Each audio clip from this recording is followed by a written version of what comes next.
لیکن وہ چشمہ ایسی تاریک اندھیری وادی میں ہے جس پر سے کبھی کسی انسان و جن کا گزر نہیں ہوا ہے۔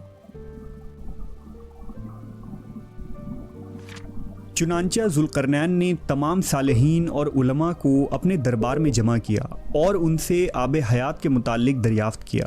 تمام لوگوں نے کہا کہ ہمیں ایسے کسی چشمے کے بارے میں علم نہیں ہے، البتہ ایک عالم نے ذوالقرنین سے کہا کہ میں نے آدم کی وصیت میں ان وادیوں کے بارے میں پڑھا ہے اور یہ بھی سنا ہے کہ سام بن نوح کی اولادوں میں سے ایک شخص پیدا ہوگا جو اس چشمے کا پانی پیے گا، اور وہ چشمہ اسی مقام پر ہے جہاں سورج غروب ہوتا ہے۔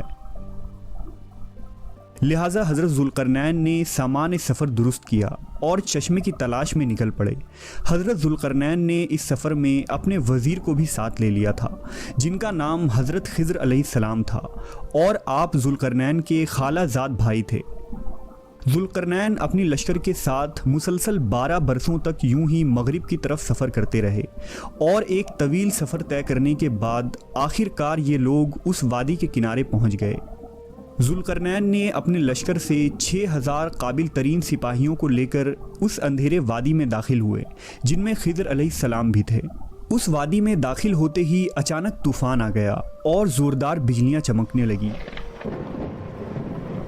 ذوالقرنین کا لشکر بکھر گیا، اور کچھ دیر بعد جب طوفان تھما تو حضرت ذوالقرنین داہنی طرف جا پہنچے جبکہ خضر علیہ السلام بائیں جانب چلے گئے۔ خضر علیہ السلام اس تاریک راہ میں بھٹکتے ہوئے چشمہ حیات تک جا پہنچے۔ آپ کو شدید پیاس لگی تھی، لہٰذا آپ نے اس چشمے کا پانی پیا، اس میں غسل کیا اور اس پانی سے وضو بنایا۔ یہ چشمہ دودھ سے زیادہ سفید اور شہد سے زیادہ میٹھا تھا۔ وہیں ذوالقرنین ان تاریک وادیوں سے گزر کر باہر نکل گئے، لیکن انہیں وہ چشمہ نہیں ملا کیونکہ آب حیات ذوالقرنین کے مقدر میں نہیں تھا، جبکہ اس پانی کو پینے کی وجہ سے حضرت خضر کو حیات جاویدانی حاصل ہوئی اور آپ ہمیشہ زندہ رہیں گے۔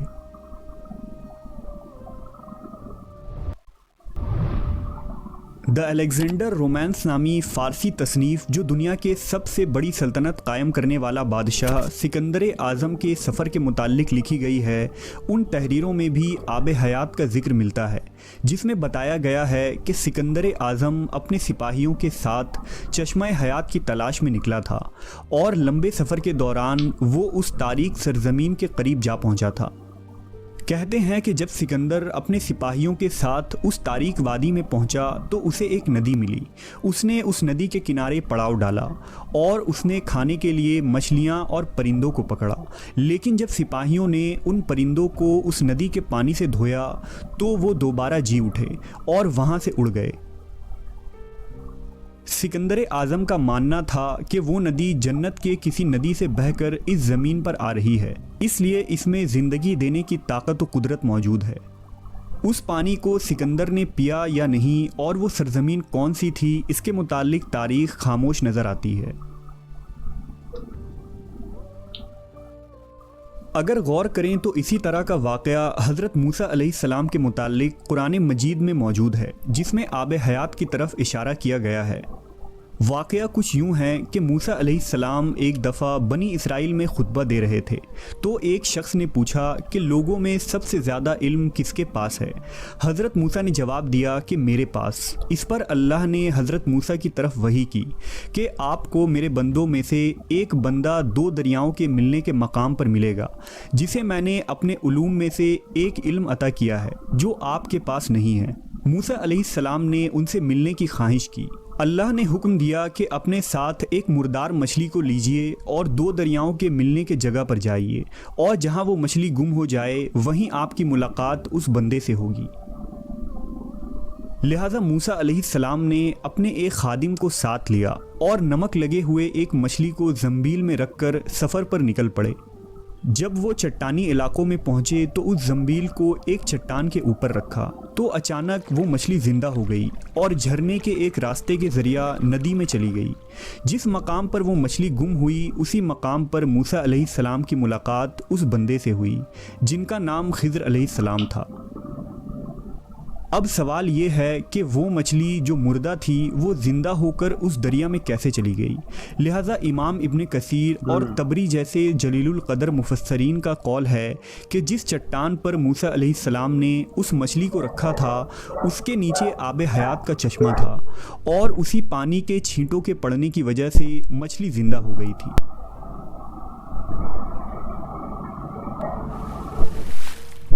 اسی طرح ایک لاطینی سیاح جان مینڈیول کی کتاب دا ٹریولز آف سر جان مینڈیول میں بھی چشمہ حیات کا ذکر ملتا ہے، جس کے مطابق ہندوستان کے جنوبی علاقوں میں موجود کولام یعنی مالابار جزیروں میں ایک پہاڑی سلسلہ ہے، اور اسی مقام پر آب حیات کا وہ چشمہ موجود ہے۔ اپنی تصنیف میں جان مینڈیول نے لکھا ہے کہ سفر کے دوران جب وہ کولام کے علاقوں میں پہنچے تو وہاں انہیں ایک ایسا کنواں ملا تھا جس میں مختلف مصالوں کی خوشبو آتی تھی، اور یہ خوشبو ہر گھنٹے بدل جاتی تھی۔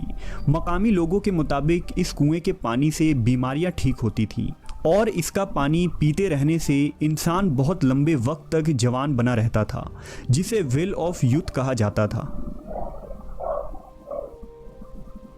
11ویں صدی میں آب حیات کی کہانیاں پھر سے تب مشہور ہوئی جب سال 1165 عیسوی میں پریسٹن جان نے بازنطینی بادشاہ کو ایک خط لکھا جس میں انہوں نے افریقہ کے ایک علاقے کا ذکر کیا تھا۔ ان کے مطابق ایتھوپیا کے قریب ایک واٹر آف فاؤنٹین یعنی چشمہ تھا جس کے پانی میں یہ خاصیت تھی کہ اس میں نہانے والے شخص کی عمر 30 کی ہو جاتی تھی، خواہ وہ کتنا ہی بوڑھا کیوں نہ ہو۔ چشمہ حیات کا ذکر انجیل کے کتاب یوحنا میں بھی ملتا ہے۔ یوحنا کے مطابق پھر اس نے مجھے بلور کی طرح چمکتا ہوا آب حیات کا ایک دریا دکھایا جو خدا کے تخت سے نکل کر اس شہر کے درمیان میں بہتا تھا، اور اس دریا کے پار زندگی کا درخت تھا۔ کتاب یوحنا کے مطابق جو شخص بھی آب حیات کے اس چشمے میں داخل ہوگا اس کے جسم میں موجود ہر تکلیف اور ہر زخم ٹھیک ہو جائے گا۔ جبکہ ایک نظریہ یہ ہے کہ آب حیات زیر زمین یعنی انڈر گراؤنڈ دنیا میں موجود ہے۔ کئی سیاحوں نے زیر زمین دنیا کو کھوجنے کے دعوے بھی کیے ہیں، لہٰذا ممکن ہے کہ آب حیات زمین کے اندر کسی مقام پر موجود ہو اور تا قیامت اسے انسانی نظروں سے چھپا دیا گیا ہو۔ تو یہ ویڈیو تھا گائز، بہت اچھا تھا، بہترین ویڈیو تھا۔ وہ میرے خیال سے آب حیات ہو سکتا، مے بی ناٹ، بٹ اگر جوان دکھنا، اگر چہرے پر نور آنا یا نہ بولے گا تو 5 وقت وضو کافی ہے۔